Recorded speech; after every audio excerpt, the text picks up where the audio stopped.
गेले अनेक दिवस उपमुख्यमंत्री हे प्रचारात व्यस्त असल्यामुळे त्यांची आणि माझी भेट झाली नव्हती.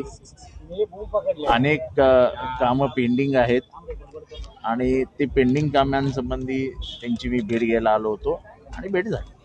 सर, काही राजकीय चर्चा आहे यामध्ये? त्याच्यामध्ये राजकीय काय चर्चा?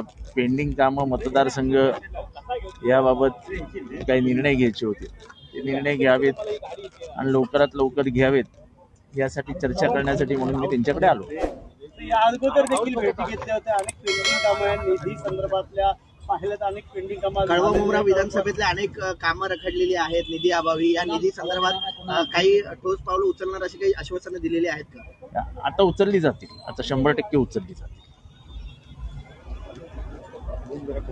सर, अजित राव आणि हे देखील आता शिवसेनेमध्ये गेलेले आहेत. त्या हालचाली सुरू आहेत आणि कुठे ना कुठे